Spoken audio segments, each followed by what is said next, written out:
static buzz in the midnight air. Travic and Sp00ker in the gamer's lair. Loot drops falling like a neon rain. Pixel worlds driving us insane. Halo rings light up the fight. Sonic speed blurs through the night. Diablo's demons in the dungeon's breath. Path of exile paths leading to death. Live farming gossip in the glow. Digital whispers in the flow. EverQuest dreams keep us alive. Dead by daylight screams collide.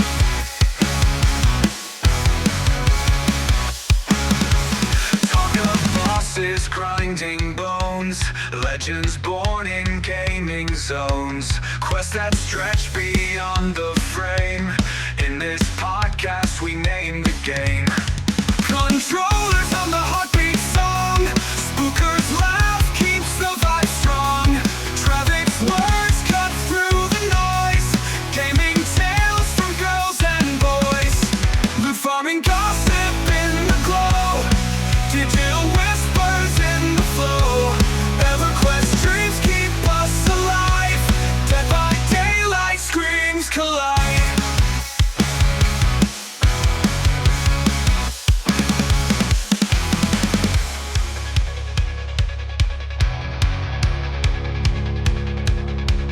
Controllers hum the heartbeat song.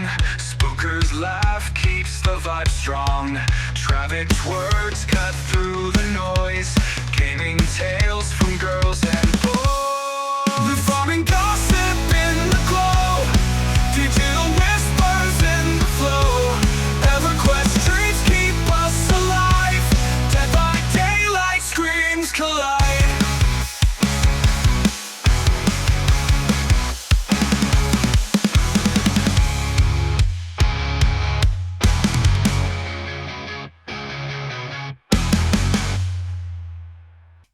What's up, everybody? Hi, Travic here, and we have our co-host over here. What? What? Yo, hey guys, Sp00ker here, starting the Loot Farming Gossip podcast with our co-host here, Travic, Hello. and we're going to be discussing many different things, but the main topic, what both of us share in common, what we love, what we do, and just everything, greatness and all, video games. So we're going to start off today's episode with the very beginning of time and what brings us to the world of video games from the very beginning, whether it be nostalgia, whether it be what we first remember gaming-wise, or everything up to what led us to the wonderful world of video games. Let's start with you. If you don't mind starting off, what was the very first video game that you remember playing? Oh my God, how far do you want to go back? Do you want to? We're talking like out of the womb, like first video game. We're talking the first video game that you can remember that you said, "This is fun." The first game I ever remember sitting down and playing was Mario on the NES when I was like 6 years old.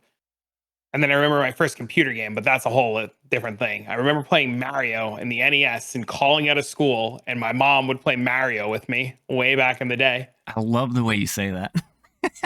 What? What do you mean? Mario. Oh, yeah. Hey, it's all good though. It's all good. That's actually one of the first ones for me too. The original Mario Brothers, not to be confused with Super Mario Brothers. Yeah, like on the NES, you know, a little 2D pixel thing. You jump over a wall, there's a pipe, you go down a pipe.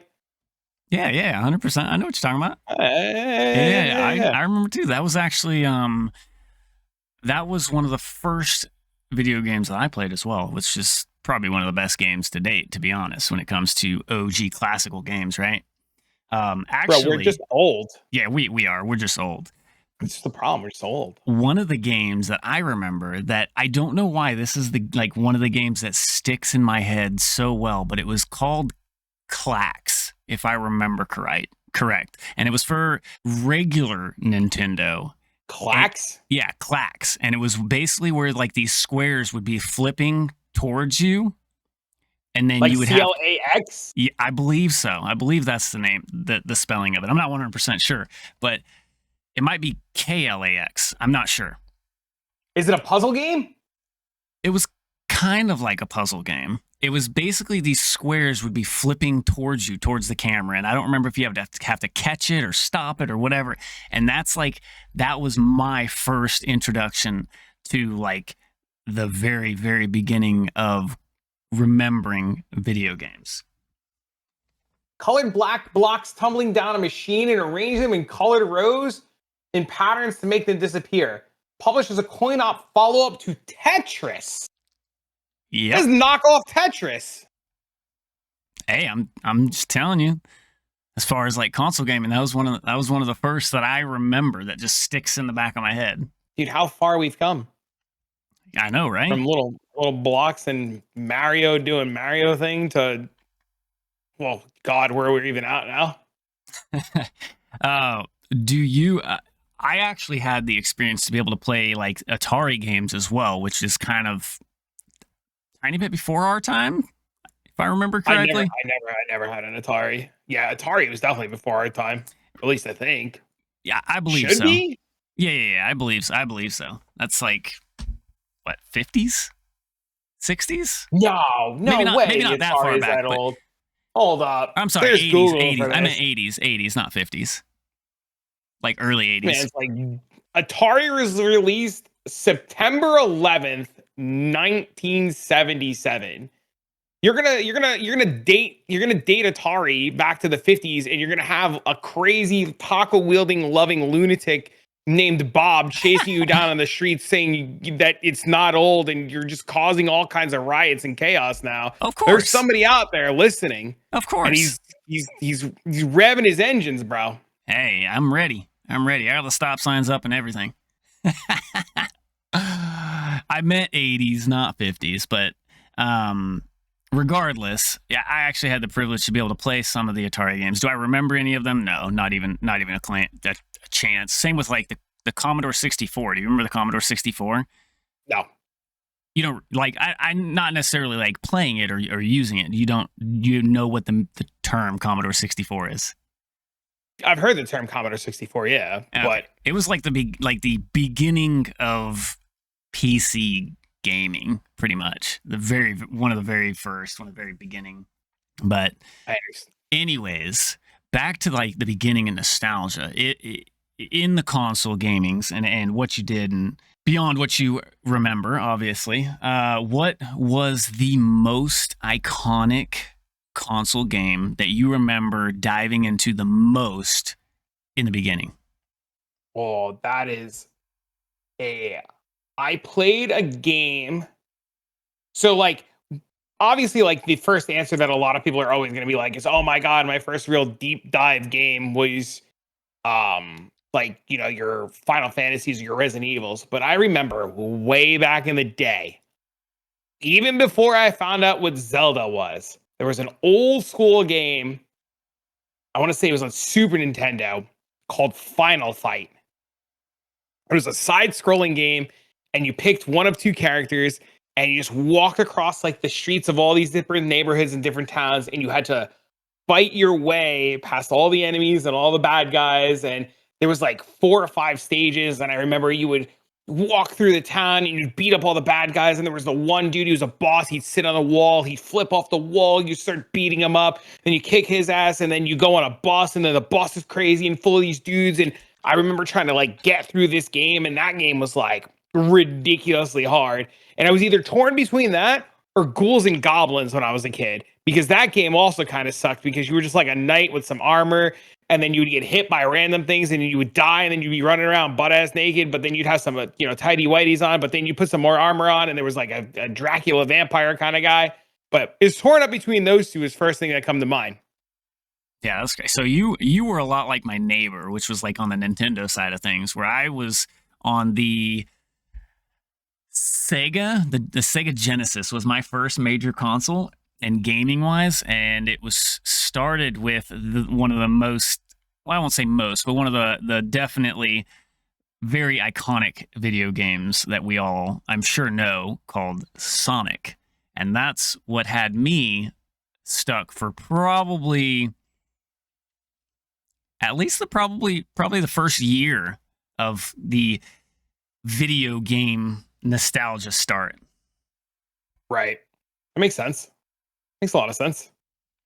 But Sonic was a good one. Sonic was very good.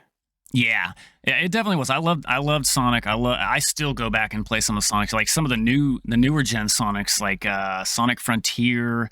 What was the other one that I think just came out recently? That was, again, it was also like a side scroller, but one of the newer versions. I think I play it more nowadays for nostalgia rather than like actual, like I play it because I have fun. Now, don't get me wrong, I have fun, but it's the nostalgia side of me that's having the fun in it rather than like a game today like Diablo 2 or Diablo 4, where I actually enjoy the deep diving into the different fundamentals and mechanics of the game itself. That makes sense. Makes a lot of sense, actually. So after Sonic, though, I went down. There was two different games that I know a lot of people ended up confusing, and there was Final Fantasy, and this was back in the early days of like 1, 2, and 3. Yeah. Which I was not on that side of the fan base. I played Phantasy Star. Phantasy Star Online. Before online. Yeah, I know Phantasy Star. Yeah, I played Blueburst for years. Oh, really? Yeah. I did the original. My two favorite ones that I played over and over and over again was Phantasy Star 3. Was the first one that I enjoyed playing over and over, and then Phantasy Star 2, both of which were for the Sega Genesis, I believe. It might have been somewhere else too, but you got me beat on that one. I have no idea. Oh, I know, because it was definitely that's all I had access to was a Genesis at the time when I was playing those. I was lucky and fortunate that my dad had his Sega Genesis still working, so that was awesome. Yeah, makes sense. But then, shortly after coming to where I reside now, over here in Georgia, I found out, like, going through the nostalgia kicks in my brain, I was just randomly thinking of Phantasy Star from back in the day. I think it was an announcement or something from Phantasy Star Online or Online 2 or something like that I remember hearing about. So I just went diving and I found out that they actually made a Phantasy Star 4. So this was about, I don't know, 12, 13 years ago. So that's pretty cool. I went back and played through that probably like 4 or 5 times. That's crazy. Yeah, no, I didn't have access to any of that because, like you said, we were on the Nintendo side of things. So, like, I played like Zelda. Oh, I definitely played Zelda, not to the extent that others did, because I had to play via the friend's console across the street, so I'd get a little bit of time here, a little bit of time there. So I actually definitely missed out on the whole Zelda and the Link hero combat that everybody enjoys so much. And I actually went back probably after high school and had the chance to play Ocarina of Time for my first time. That's a good one. I want my kid to play that one when he's a little bit more older and can like focus on it. I definitely want him to play that. That's a good one. Oh yeah, that's the hardest part with today and kids and video games is it seems like they're more into it for the social aspect of it than the actual like organic puzzles and games and funs that we are used to back in the day, because that was the entertainment. You should pick up, if you liked the old Zelda, you should get Super Mario RPG. You can get it on the Switch nowadays. Wait, is that the newest one? No, it's old, dude. It's from like Super Nintendo days, but they re-released it on the Switch, and it's like one of the coolest RPG games you'll ever play. Super Mario RPG. Well, our next console after the Sega Genesis was the Nintendo 64. So we got to play Mario 64, I think was the name of it. That's a good one. That was a good one. Dude, that was an awesome one, man. I played that one for probably years. So you reminisce about Nintendo 64 and you finally got it. But when you have the opportunity to go really deep into it and get your first real game outside of Mario 64, was there another one, or was it only Mario 64 that you really just deep dived into? Oh, there was several games that I deep dived in on the Nintendo 64. Because I feel like everybody says Mario 64. Like everybody's always like, "Oh my god, Mario 64." But nobody's ever like, like, I don't know, some crazy game nobody expected, like the blasting game with the cars that turned into robots that wasn't Transformers. You know what I'm talking about? There was another like Transformers game. Oh yeah. No, actually, I won't say the first. The most memorable game from the Nintendo 64 for me was Conker's Bad Fur Day. See, I wasn't allowed to play those games. I wasn't either. I didn't have. My friend brought it over, and we snuck it into the garage and did what we had to do to play it. But hey, sometimes you do what you got to do when you got video games to play, right? I know. That makes sense. What came first? Was it Nintendo 64 or was it PlayStation 1? Ooh, that's a good one. Nintendo 64 was 1996 and PlayStation 1 was 2000. Nintendo 64 came first. Okay. Because I have, for me, like you're reminiscing about 64. I have fond memories of remembering like PlayStation 1 more than I remember Nintendo 64. But I definitely remember playing like, and it's cliche, but like a ton of like Mario, like you mentioned. And I also remember tons of Turok. But I never played the Conker's Bad Fur Day. That was just never something that I was able to do. Yeah, no, I mean, it's understandable. That's what I'm saying. Like you have so many people that grew up, because I mean, we were both born in the same year, and it's crazy the amount of difference that we experienced growing up through the video games throughout the years. You know, you've experienced a side of video games just from our past talks and things we've discussed that I never had a chance or never even knew existed. And then vice versa, like you've heard of Conker's Bad Fur Day, but you never really got the chance to experience or play it. And if there was any game from the Nintendo 64 that I could bring to a new gen, current gen game today, I would bring Conker's Bad Fur Day, because it was such a heavy impact on me. It was one of the first person shooters. Well, it was more like a third person shooter, but it was one of the first shooters that I had the experience on, minus GoldenEye, obviously. That was a big thing. And then what was the other one?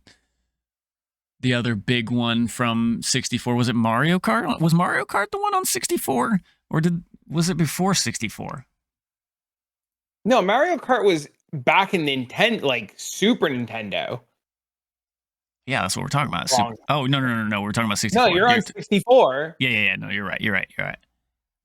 But after I dove down the whole Conker's Bad Fur Day, there was just for so many years, all the way up until current years, when I think back and I think nostalgia and I think games that had like the heaviest impact on me, I would probably put Conker's Bad Fur Day at the very top, because I'm constantly, and I think it could be because it was one of those video games, like you said, that you weren't allowed to play, and I wasn't allowed to play, but I went ahead and found a way to be able to play it anyways.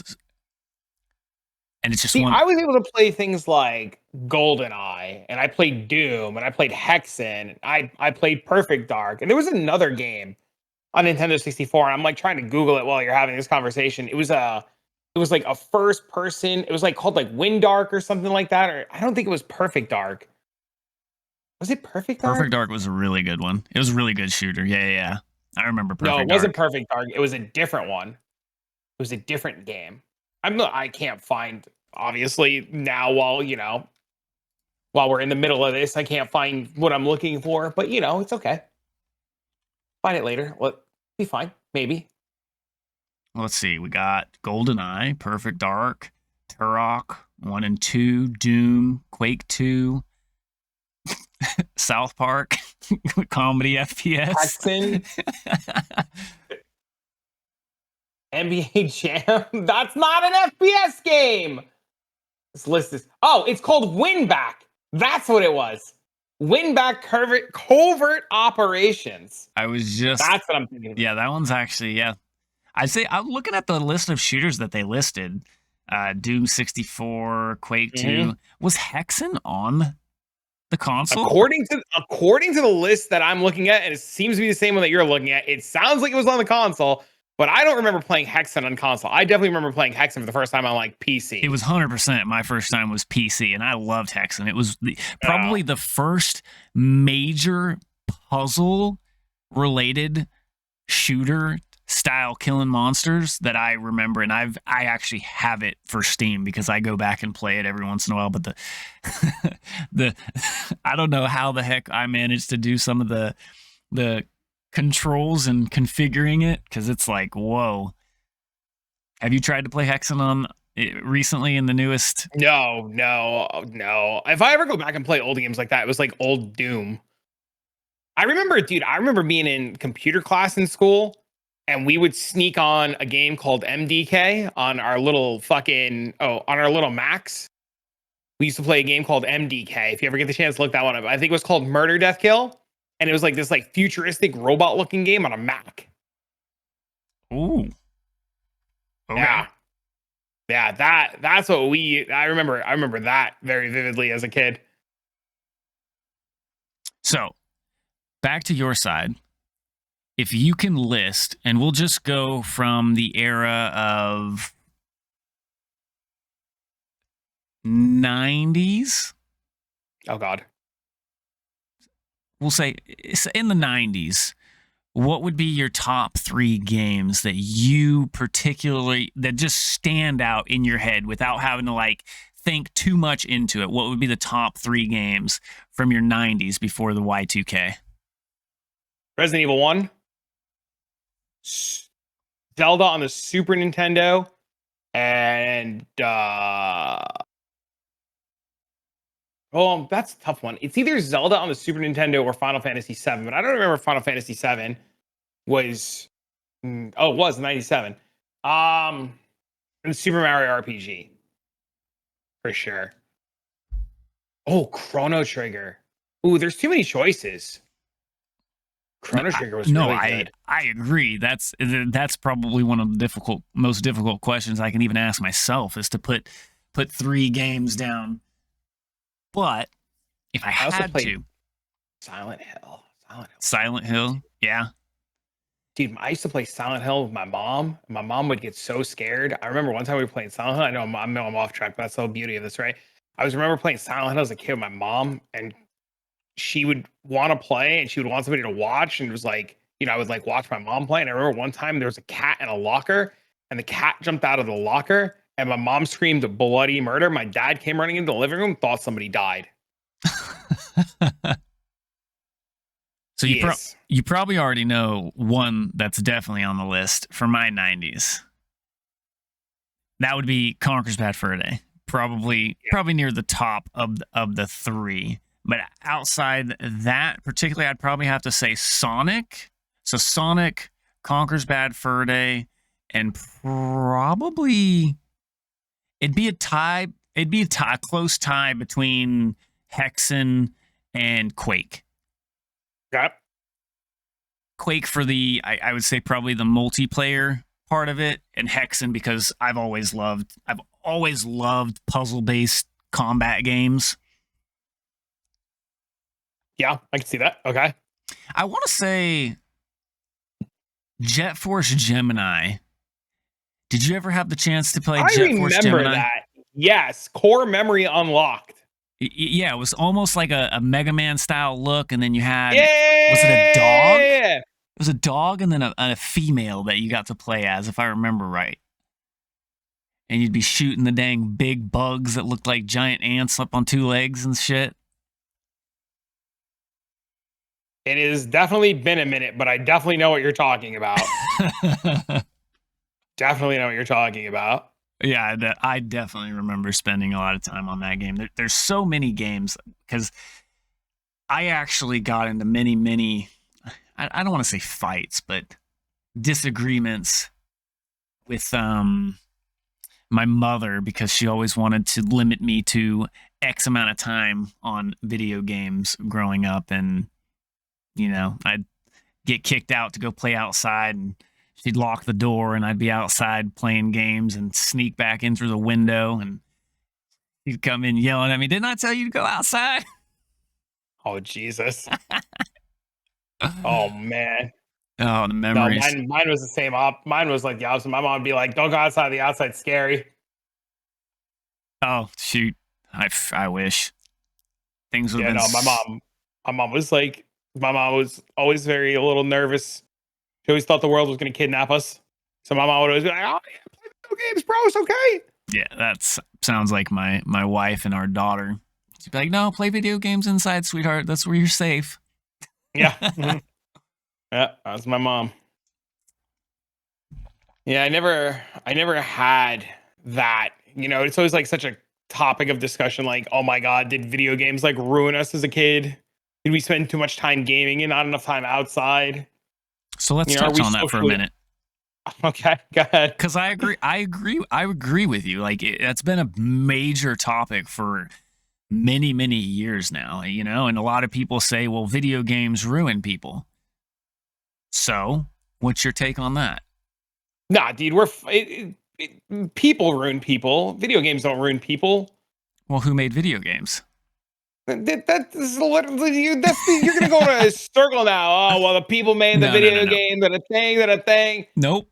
Nope. It's people. It's. I don't think video games are the problem, but more or less like the lessons that we were taught from like as kids about like not being idiots. You know, I don't want to go into a whole parenting spiel about like, oh, if I had a strong father figure in my life, but I feel like, well, I did. For the record, I had a very strong father figure and mother figure in my life. Shout out to my mom and dad. Oh, of But course. I don't know. I think games are fine. I think it's just the way that kids were taught. Like my son loves the game, right? He's like huge into gaming. We play a lot of games together. But Right. he knows like that they're games and he knows that like, you know, it's not something to get super mad over. And like, you know, we talk about what he can do, what he shouldn't do, how to handle it, you know, gaming in moderation, that it's, you know, it's not real life. What did he learn from playing the game? Right. You know, we play all kinds of fun stuff. We play like different kinds of chess games or different kinds of math games, you know, different kinds of games to like coordinate his hand-eye coordination. Like there's a lot. I think there's a lot to learn from like PC gaming if you do it right. But I think if you just like I think it only becomes a problem when people just have like unfiltered or uncontrolled access and they just like do whatever and not understand what they're doing.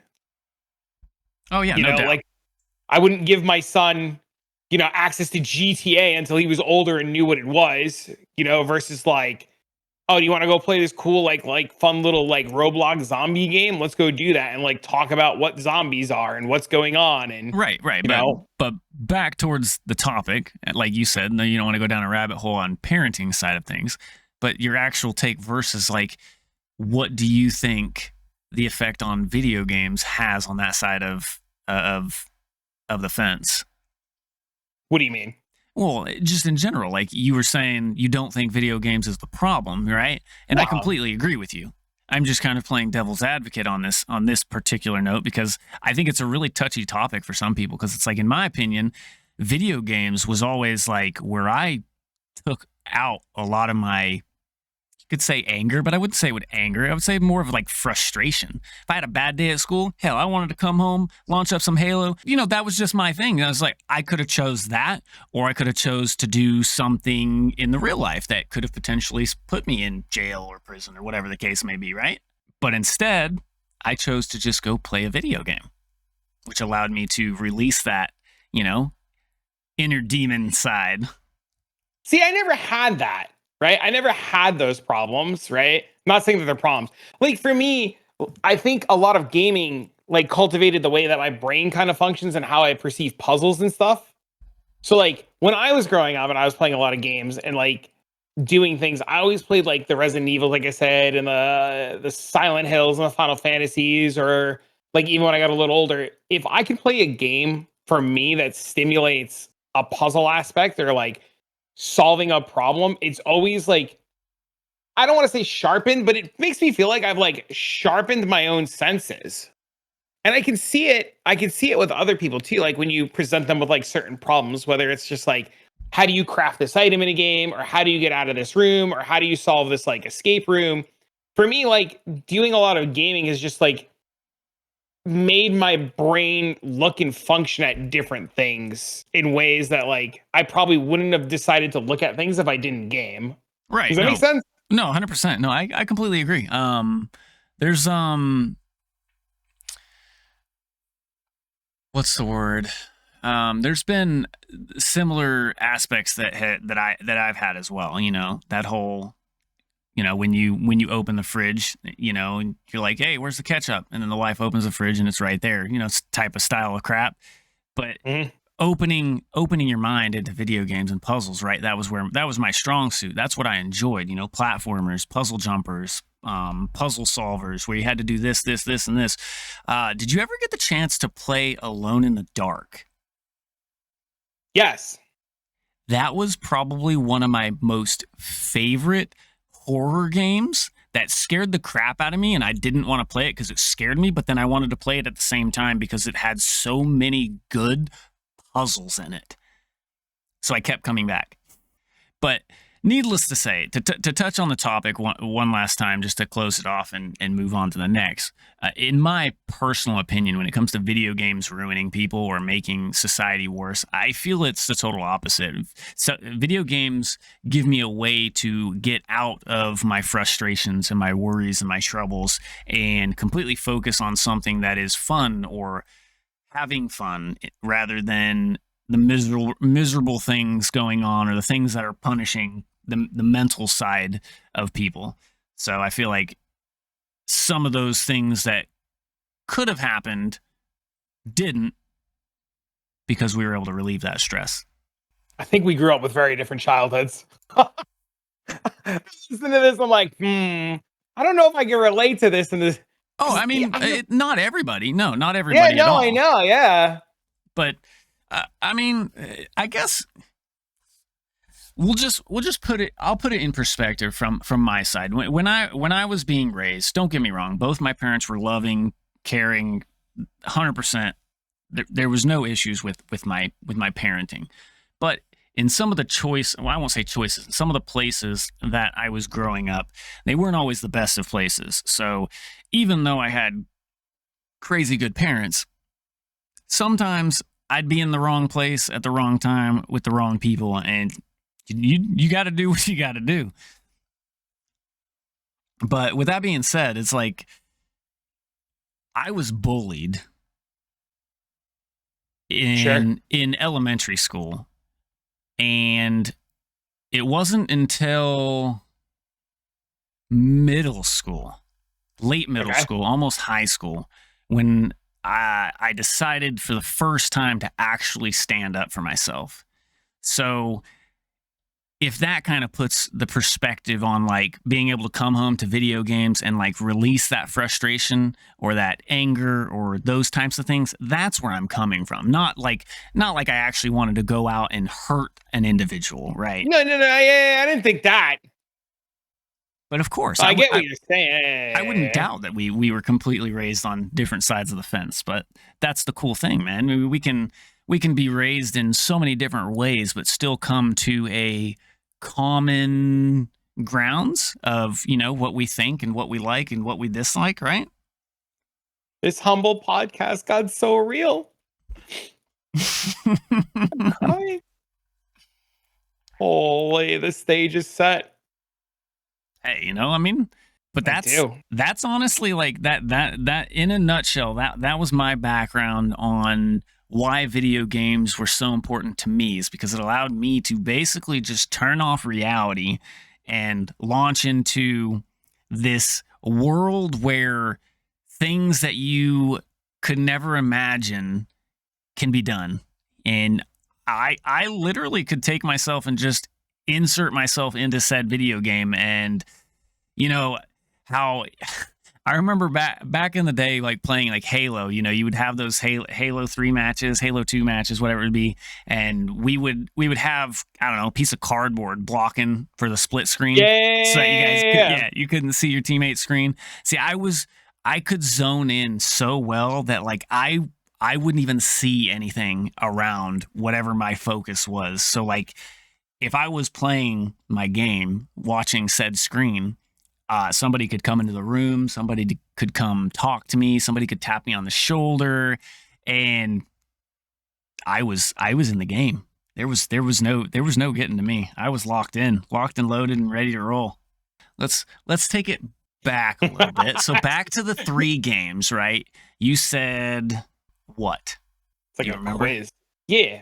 I was torn with number 2. Number 1 was Resident Evil 1. I was torn with number 2 between, you know, the whole Final Fantasy Chrono Trigger, you know, Super Mario RPG thing, Silent Hill.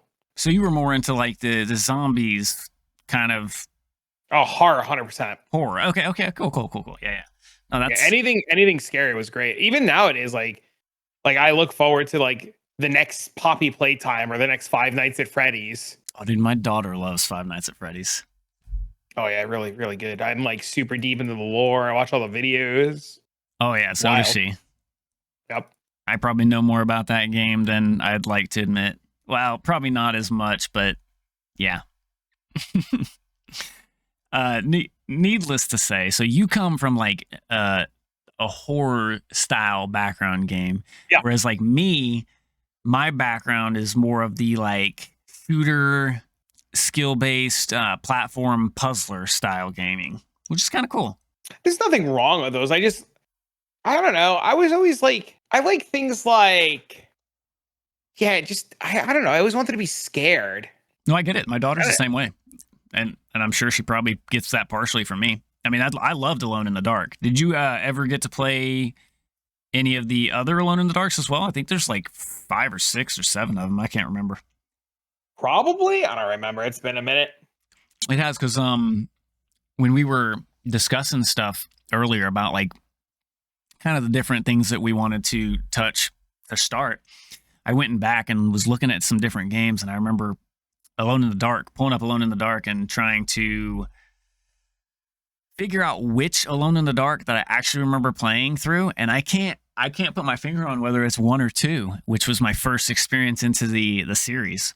I definitely remember playing as Alan, and you were in a mansion, I think, trying to escape a mansion, and and I think in the end you end up, no spoiler alert, I think you end up like burning the tree that's like haunting the whole mansion grounds. I don't remember any of that. With their lantern.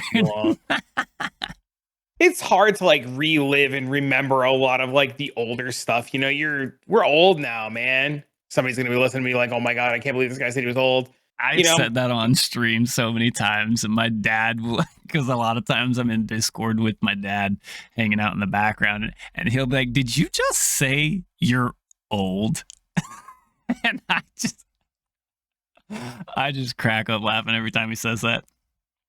I feel like, I don't know, with my like gaming world, that like instead of reminisce, like I don't reminisce as much as like probably some people do about like the older games. Like, you know, we're having this kind of conversation. I'm trying to like remember a lot of the older stuff, and you're like so excited about your like, you know, you're Alone in the Dark, and I remember a lot of the old Silent Hill and stuff. I feel like a lot of my like core memories in terms of everything didn't really start setting in until I was like in middle school. Oh yeah, no, I mean, I get it. I think a lot of it's probably stems from like the way that I locked into video games because of how I got I almost say raised, because it had nothing to do with my parents. Like I said, my parents were great. It was more of like outside parent control crap going on, you know, being bullied and such and whatnot, and being able to just lock into a video game. And that's probably why some of these video games have such a strong remembrance in my mind, because there's some games that I definitely remembered playing, and they don't pop in my mind until like we're looking at this list, like we pull up Chat GPT and look at these. Okay, well, what order of release dates did the console come in? When, Yeah. and what kind of shooters were for this system or whatever the case may be. And it's like I'm seeing all these titles and it's like I remember playing that game. I remember playing that game. But when I just come to think about it, like when I just ask you a question and you're like, whoa, wait, what? So it makes sense because a lot of times your brain too will fill in gaps with its own memories. Not, I won't say its own memories, but it'll fill in the gaps from memory one, between memory one and memory two, even though your personal brain or your personal active memory is not there anymore. If that makes sense, it's there, Yep. but it's not recall. You can't recall that memory until something clues it in. I hear you. I feel like as like a pilot episode, and this is like that the B-roll that you leave in, right? Like I'm listening to this, and I'm like, this is so interesting. It's so weird. You get nervous, unnervous. How you feeling? I feel great, man. I feel normal. I mean, I'm not thinking of this as like I'm recording. I'm just thinking of this as I'm hanging out with a buddy. We're shooting a shit. I get to ask you questions that I don't ever get a chance to ask a lot of people. We're getting to know each other's gaming backgrounds and gaming thoughts and going off on tangents and just having a good old time, man. I'm loving it. Nice. Nice. But as far as like, I think what's so cool about this, right, is that we can do and we can talk about what we want. Do we have topics to talk about? Of course. Of course. Are we going to start talking about one thing and then get off on a tangent and the next thing we know we're talking about being bullied while growing up? Hell yeah, I don't care. You know what though? I'm enjoying every minute of it and I can't wait to be able to have these same sorts of conversations with people that you would have never thought to be able to even talk to, let alone respond to you when you reach out to them. So I'm excited, dude. For anybody still listening at this point, you could comment down below and give us your feedback. It's one of those moments where you're like podcasting and you're on all platforms and you're podcasting. You got to make sure people are still listening and you got to jolt them in. Oh yeah, 100%. Yeah, no, I agree. And the cool thing about it is that anybody that is listening on, we'll say Spotify or Apple or wherever you may be listening to, if you would like to leave some feedback anywhere, we do have a YouTube channel that we will be posting this podcast on as well. So if you would like to leave some feedback, you can go there and do that as well. Subscribe and like and do all that good stuff. I will. Can you imagine somebody's like, oh my God, bro, I found you from Spotify? That would be the craziest shit to me. I was just perusing Spotify and your ass came up and I clicked it and here I would lose my mind. It's going to happen. It will, dude. You'd be surprised. It's cool. I've had people message me from the other podcast that I'm taking part of, and it's literally only had one episode. Wild. Yeah, it's crazy, man. But that's why I said I thought it was a good idea. So we had been having a lot of discussions about different things, and I enjoyed the content that you make as well as the discussions you hold and the games that you play. And for the most part, I play a lot of those same games. Like I was getting into, we both enjoy action RPGs, right? Mm-hmm. Probably one of my favorite genres of games, right? And of course, like you were saying, as we get older, we definitely have different genres or different things that appease us more so, right? And I think that's probably why I want to say in our age, but these games are a lot more lax, a lot more relaxed. I noticed I definitely I'm not as sharp as I used to be when it comes to loading up, that first person shooter or that player versus player match. With that being said, what got you into the genre of action RPGs? Oh, I was in middle school, man. And my buddy was telling me about Diablo and how he was camping people with a blizzard, with a frozen orb sork. And I thought it was the coolest thing to listen to because he would tell me how he would like camp people's bodies and steal their ears. I thought he was full of crap. Stealing ears. I Yeah, remember those good old days. I mean, I don't consider like I know people are gonna be like, oh my god, but you said Final Fantasy earlier, but like I don't consider that like the whole like aspect of thing. But I what do you mean?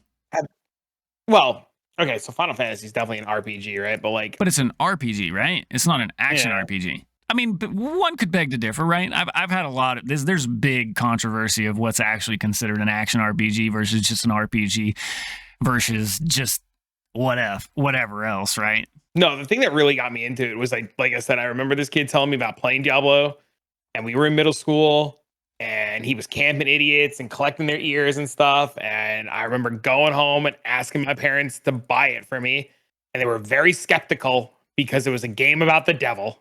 Oh yeah. I don't remember how I convinced them to get it for me or what happened, but I ended up, maybe it was in like early high school. I want to say it was middle school, either middle school or like early high school. Somehow my parents bought it for me, and it was my whole life was ruined from there. It's completely downhill. Ruined in a good way, though. I could have been a doctor, and instead I played video games. And now you love what you do. So quit your do. bitching and let's move on.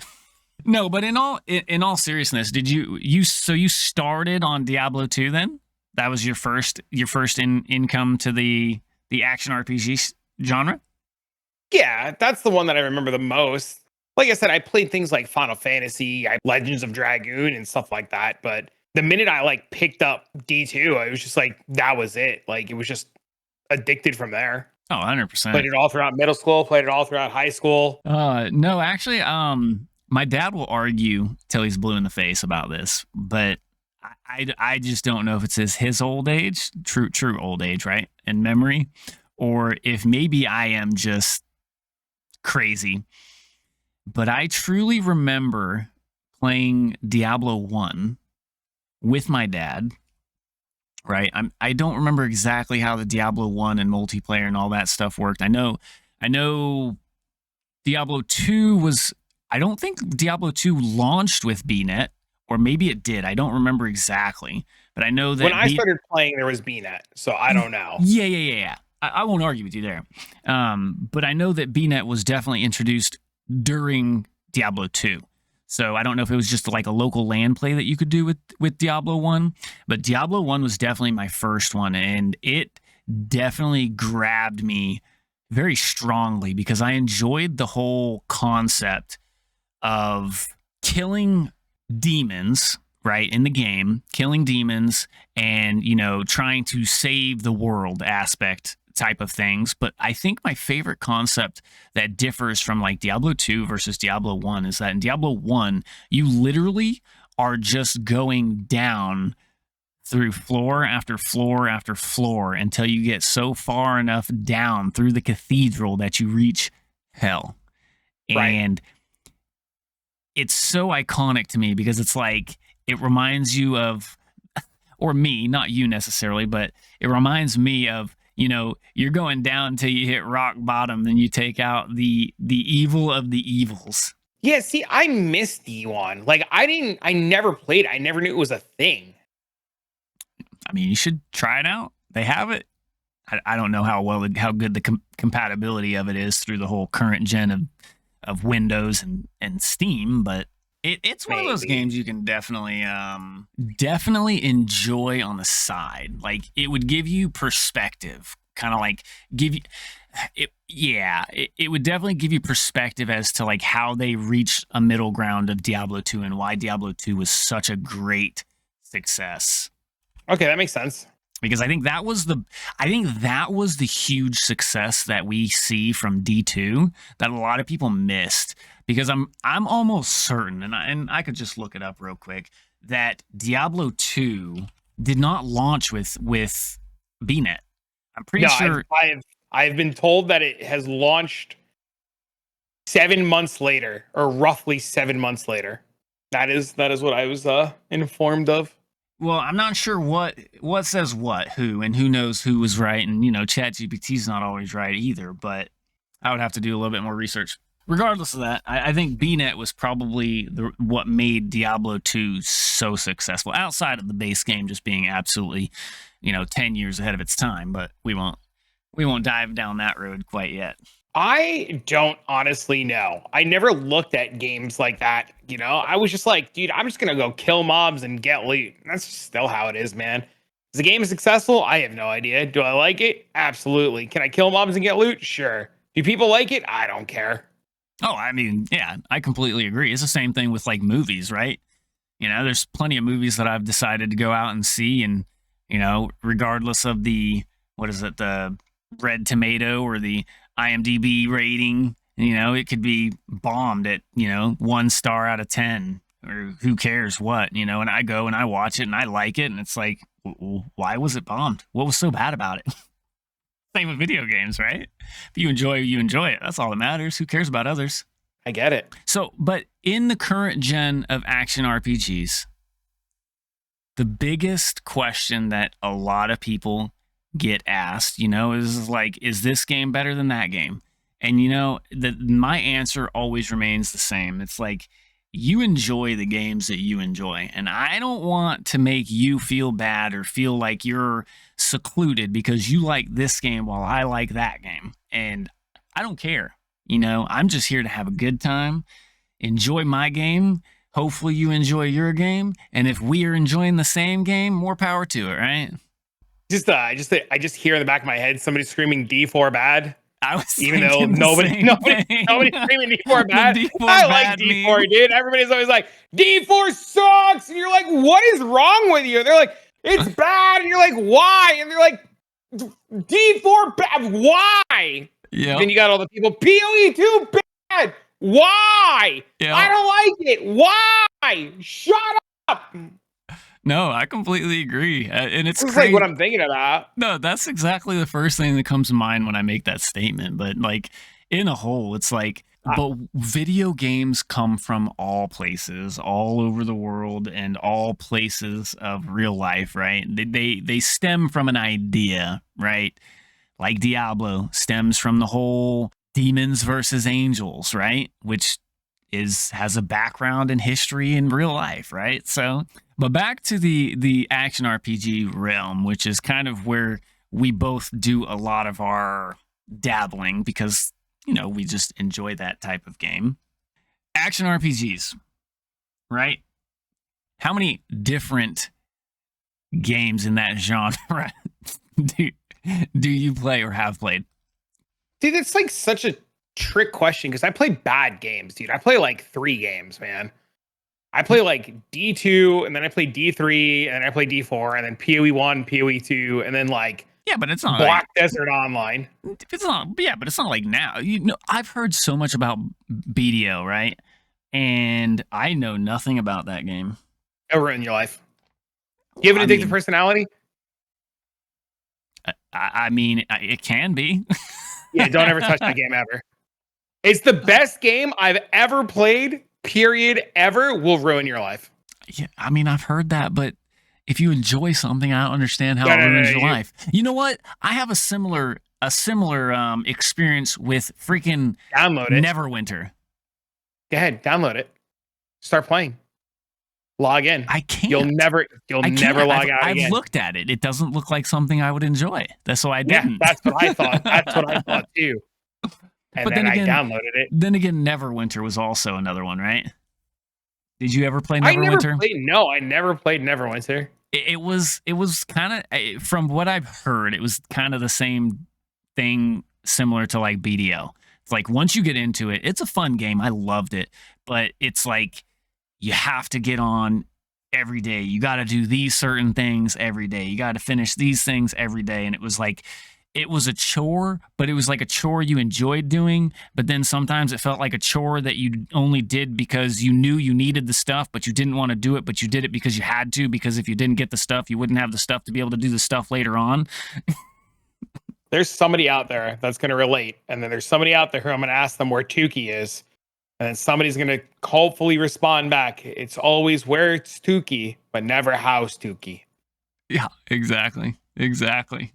Yeah, I can just remember like back in the day playing, I would say back in the day, this wasn't like that. Well, I guess, fuck, dude, it's longer than I want to admit. But anyways,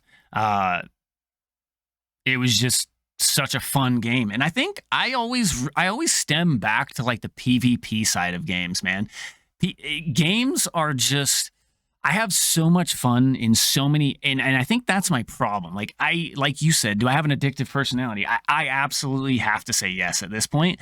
I have to say yes because I have such an addictive personality that I literally have games in the backlog that I have still yet to touch because I get stuck on said game. For example, PD2, when there's other games I know I want to be playing and enjoying. And There it's are like, other games. when, like, for example, when the PoE 2 next update comes out, or 326 for Path of Exile 1 comes out, it's like, I know I'm going to want to play those, but at the same time, I want to get my dang assassin on PD2 up and running so I can do bossing. But like you said, I need 4 different sets of gear to be able to accomplish the different bosses in the game, which is awesome. I love that. But at the same time, it's like, man, do I want to go down the rabbit hole or do I want to just farm and have fun while I'm waiting for the next big drop on the next big game or update that comes down? It's definitely something. Right. And then inside the content creation side of things, right? How much are you giving up by sticking with something you enjoy versus, not necessarily switching to something you don't enjoy, but switching to something else because that's where the hype is. That's where the people are. That's where the viewership may be. That's where that's where you need to go in order to keep the bills paid, right? I think that is a conversation that is an episode in on its own. Oh, yeah, 100%. Yeah, I'm not going down that rabbit hole. Yeah, I'm just saying, like, it's hard to want to balance the different games that you're having fun with, right? Versus, well, I'm not doing this because I necessarily have to, because I enjoy it too. But it's like, now I have a whole slew of other things I have to accomplish at the same time. So, but back down to the action RPG genre versus the action RPGs. Between all the different, did you ever have the chance to play Torchlight? The original Torchlight, not Torchlight 2 or Torchlight Infinite. Yeah. You're missing Torchlight 3 as well. There was a third one? Pretty sure. I could be wrong, but I'm pretty sure. Generally, but I think Torchlight 2 is what made them big. Did you know that the Torchlight devs, at least from what I remember, the Torchlight devs were part of the Blizzard North. I don't know. I don't track who worked where and who did what. Oh no, but I'm sure you track the whole, that's why the action RPG base of Blizzard kind of started falling apart, or at least that's what people think, is because Blizzard North left. No, people try to have that conversation and then people get crazy. So I never have that conversation. I mean, obviously you're not going to go crazy on me. There might be some crazy crackhead that's listening to this right now, but fuming at the mouth because they bought the Blizzard book and they know the whole ins and outs, and somebody somewhere did something to piss somebody off. I know nothing about it, dude. The only time I ever tracked devs and who worked where and who did what was when I played Dead by Daylight, and that was like a beast in itself. No, I understand. I guess I had such a passion for Diablo 2 and Lord of Destruction because that's where I spent the majority of I would say my gaming years from start to finish. Well, I can't say finish, but from start to now, I would probably say that I've logged the most amount of hours in, I don't want to just say Blizzard, but I would say the Diablo series.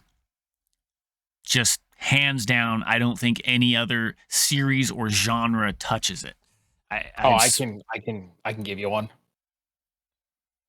Well, for you, EverQuest.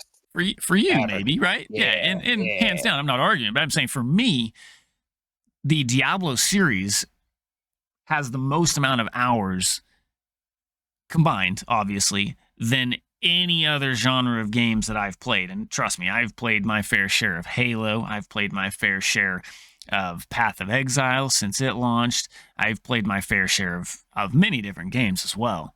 It's just, if you were to take the hours, like I could log into Diablo 3 right now and show you that I have, I don't know, like 5,000 hours on just the Demon Hunter alone. But then you look at my other characters and they have very similar amount of hours on each character. It's yeah, I really love the whole. The games were different from start to finish, right? Just like when you go to Path of Exile 1, if you go back to the day when Path of Exile 1 launched, it's nothing like what it is now, Yep. right?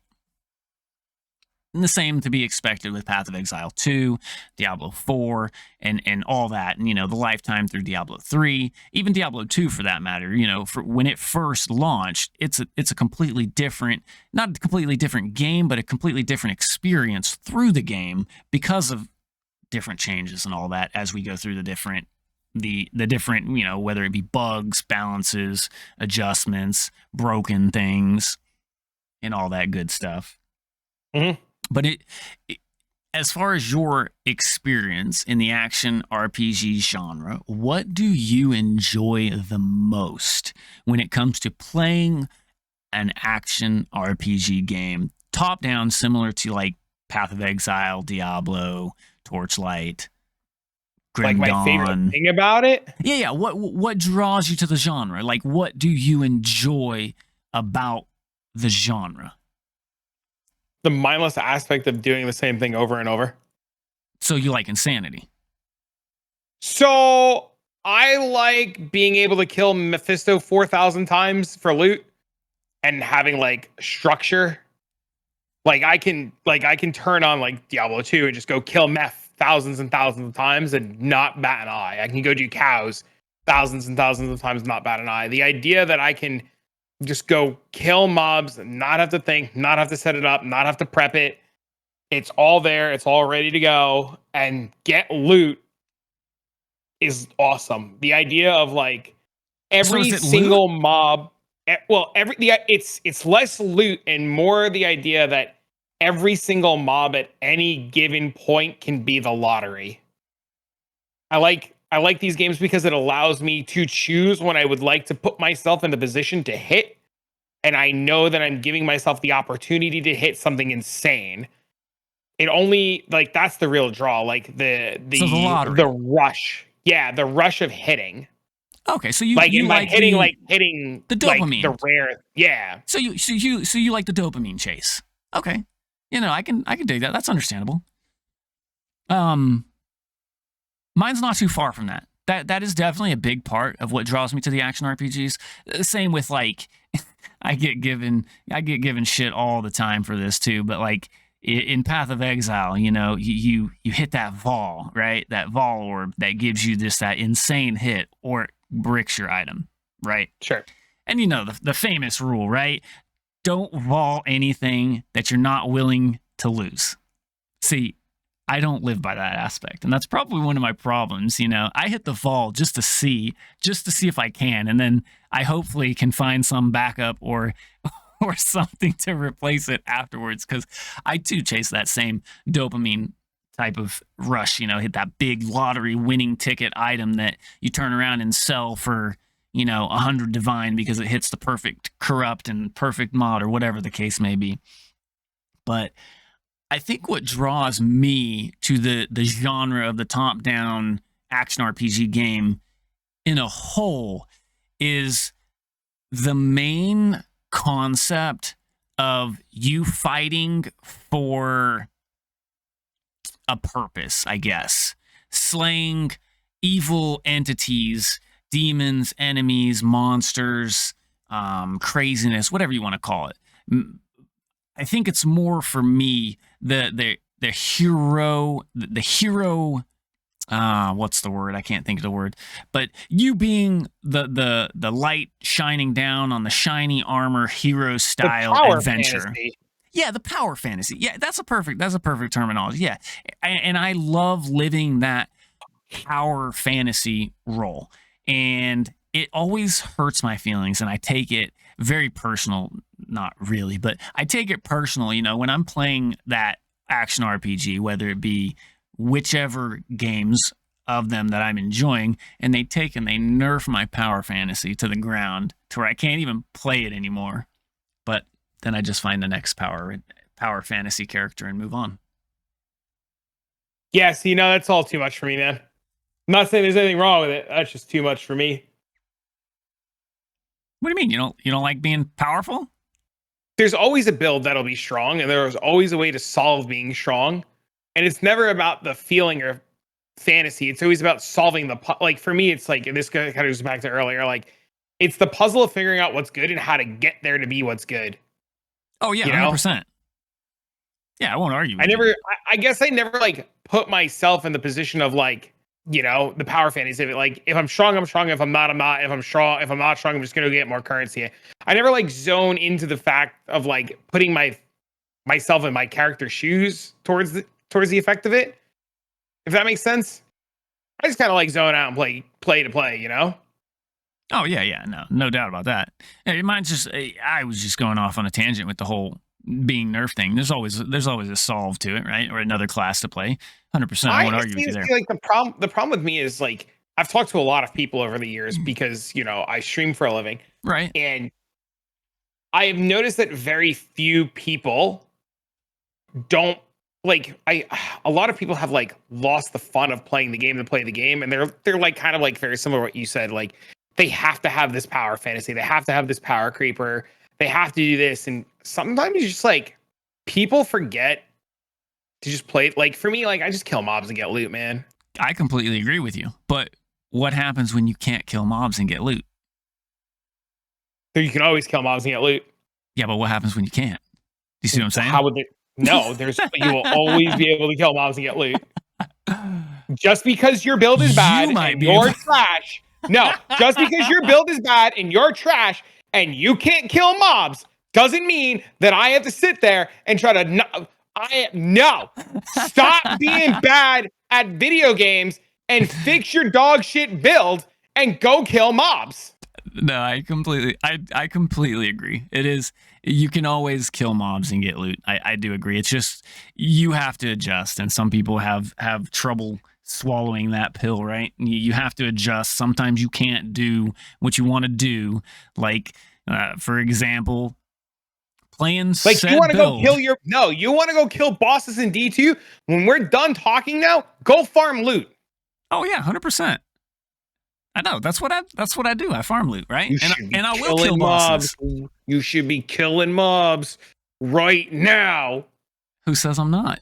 No, but that's the wonderful thing about video games, right? We both play similar games. We both play the same games. We play a lot of different games too, but all in all, right, we enjoy the same game in different aspects, right? Like you said, you like to mindlessly just go slaughter demons and farm loot, right? Which is the whole concept behind this podcast, in essence, right? Because even in games that you don't think you're loot farming, you still are potentially loot farming. Like, even if you go back to like Zelda, you have different reasons and different things to go farm, but you're still farming for loot, right? Mm-hmm. So with that being said, it's so awesome that you can enjoy the game on two different levels. Yours being just a kill mobs and farm loot versus I'm playing the game for that power fantasy, and that's what draws me to the genre, is to be able to create that powerful fantasy character that just is almighty and powerful, right? And of course, you have to do step 1, which is what you enjoy about games, in order to do step 2, which is what I enjoy about games. So it's always been something that I've enjoyed, especially being able to talk to others that also share, like-minded games and like-minded tasks in said games. And it's just cool how, like the whole saying of, there's 10 different ways you can skin a cat, right? But 10 people can skin the cat the same way. Bro, I remember the last time I said that, I got yelled at so hard. It's so funny. Hey, man, I'm. What do you want me to do? There's 10 different ways you can peel a potato. No, dude, I just think it's funny because, like, it's the same thing that I would go to, right? Like, it's just funny. It's just I don't. You know what? Where does that phrase even originate from? Because it's like that's such a horrible thing to compare anything to. All roads lead to Rome, brother. Yep, exactly. I think that's a pretty good stopping point as far as like the intro as to what you come from, or what you come in on and where you came from, and what I've come in on and where I came from, and kind of where said roads kind of lead. And I mean, there's millions, if not billions, of different categories that we can speak on in particular said video games. And we kind of touched bases in the very, very shallow part of the water of said ocean size action RPG topics to discuss.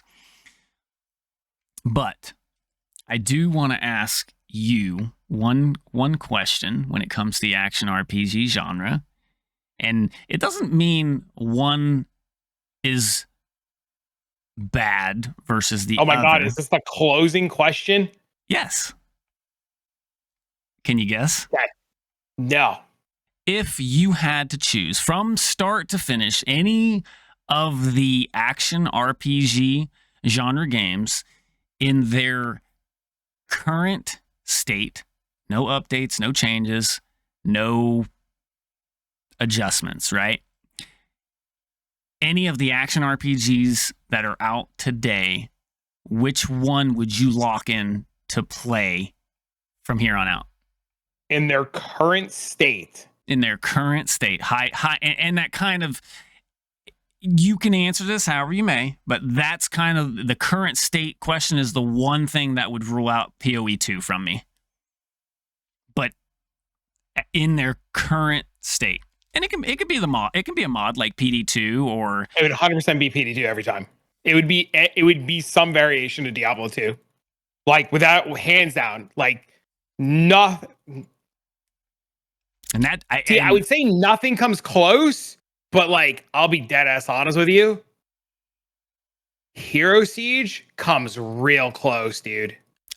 Dude, Hero Siege is great, and man, I have to say thank you for introducing it to me, because that, and there's other games that I would like to go back in the age and play too, because I heard Grim Dawn was like super good, and I never had the chance to experience it, and then I'm kind of scared to want to go back and finish it. But to close out the current question, you go for Diablo 2 in one way or the other, right? Whether it be one of the versions of Diablo 2, and I have to agree with you. Out of all the ones out there to this date and current state of action RPGs, I will agree with you and lock in one of the versions of Diablo 2 as well. Yeah. It's just such a good, iconic game that they did so many things right, and they basically structured the whole start of this genre from the beginning, and they were just so far ahead of the time when they did. It makes games today that are trying to mimic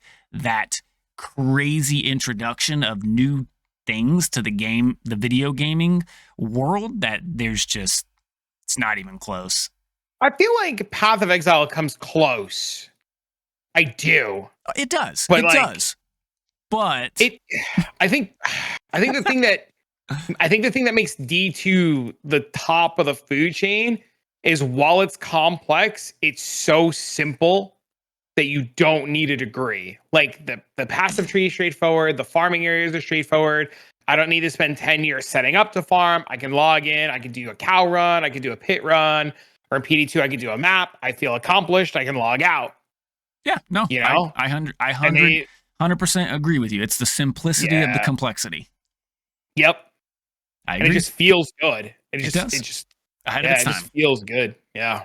So, I will say thank you for having these wonderful words and discussing on this pilot episode of Loot Farming Gossip XD. And I look forward to the next episode. Actually, listening to you say it, the name's pretty good, bro. Hey, man. My name's pretty good. It was I a like that. combination of your ideas and mine Uh, put together and slammed in for a lock-in on episode 1, pilot episode, Loot Farming Gossip XD, baby.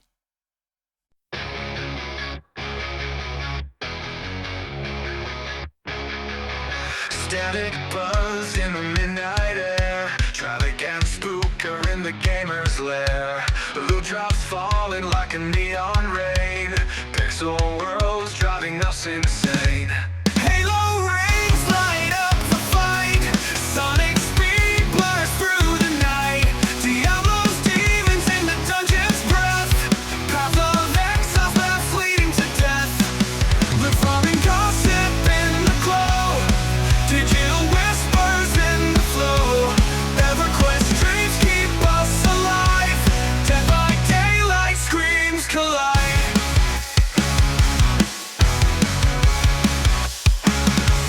Talk of bosses grinding bones. Legends born in gaming zones. Quests that stretch beyond the frame. In this podcast we name the game. Controllers on the heartbeat song. Spooker's laugh keeps the vibe strong. Travic's words cut through the noise. Gaming tales from girls and boys. Loot farming gossip in the glow. Digital whispers in the flow. EverQuest dreams keep us alive. Dead by daylight screams collide.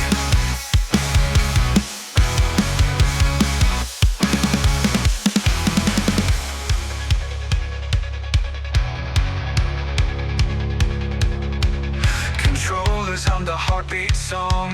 Spooker's laugh keeps the vibe strong. Travic's words cut through the noise. Gaming tales from girls and boys.